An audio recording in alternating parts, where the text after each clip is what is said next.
To zone in on commodities now, standing by in Sydney, Jonathan Barrett, Managing Director at Commodity Broking Services in Sydney. But first, record high oil production at BHP. It's unveiled a series of new fields. Let's talk on that with our reporter Jesse Riseborough in Melbourne. Jesse, how are oil analysts reacting to this? Good morning, Aslinda. Yes, analyst feedback this morning has been very positive on BHP's production report yesterday. We saw annual production records for petroleum, as you mentioned, copper cathode and iron ore. Analysts seem to think that BHP overachieved in terms of production of coking coal, petroleum and thermal coal. We saw coking coal production up 25% as well on some increased demand from steel makers in China. So overall, very positive feedback on BHP this morning from analysts. And it's been a week of analysts scrutinizing the price of iron ore as well, yeah? That's right, yes, to a degree. We've seen spot prices for iron ore rise considerably over the past few months. They're now trading at a premium to the spot price, putting increased pressure on Chinese mills to eventually settle. But of course that situation has been clouded by what's been happening in China with the Stern situation and Rio Tinto, and we haven't received any confirmation from the China Iron and Steel Association as to whether there will be a settlement anytime soon. So that appears to be going to be played out in a diplomatic circle, so we'll have to wait and see what happens there and what impact that may have on the iron ore price settlement. Our very own Jesse Riseborough, thank you so much for that. Now let's keep the commodity theme. Jonathan Barrett is Managing Director at Commodity Broking Services. He joins us from Sydney. Jono, all is good to have you with us. First off, oil at 65 or so rebounded pretty strongly from its lows, up 47% this year. Is it likely to get higher? Haslinda, I think that's going to be quite interesting, because when we look at the recent data, in a period of time where we're expecting to see draws, i.e. summer drive time, we're not actually seeing them as aggressive as we have in the past. And that's sort of giving me an indication that we do have more supply than demand, given what's happened with the global economy.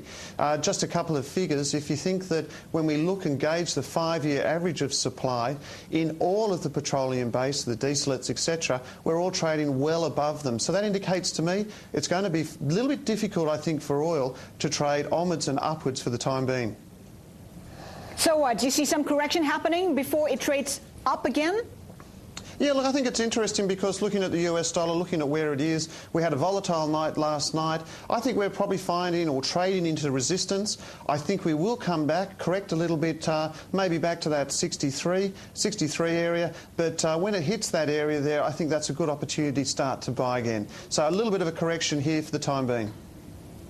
Okay, let's turn to gold. Weaker dollar seems to be supporting demand for gold. Still bullish on the metal? Look, I think just looking at the price action, every new high we go to, we're actually holding that. Some of our momentum indicators are on the top side. Inflation, even though we're not seeing any inflation around at the moment, I think the perception is that with that inflation around the corner, maybe Q1 next year, and with the US dollar weakening at the moment, that's provided enough impetus to actually see gold continue to trade higher. We actually favour gold trading up and continue to trade higher over the next couple of sessions. How much higher? Standard Chartered expecting gold to rise to 1,050 an ounce by the fourth quarter. Are you as optimistic? Look, I'm not. I think at the moment more people want to see gold higher in order to sell it.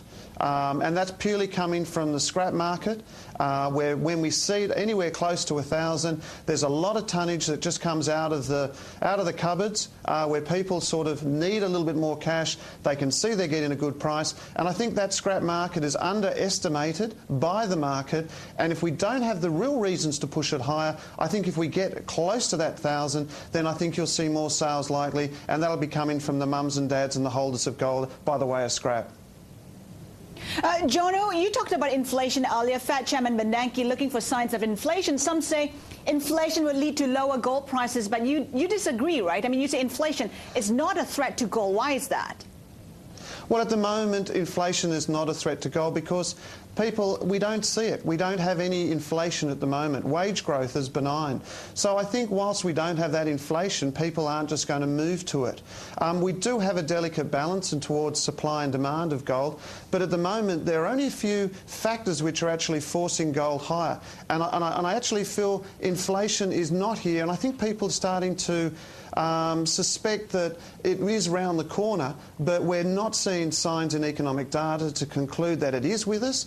And I actually feel that inflation may not be with us for some time. The expectation is obviously being pushed out every time, Q1 next year, but I don't see signs. I need to see signs of wage growth before I can start to say, put my hand on my heart and say I'm going to buy gold because inflation's going up.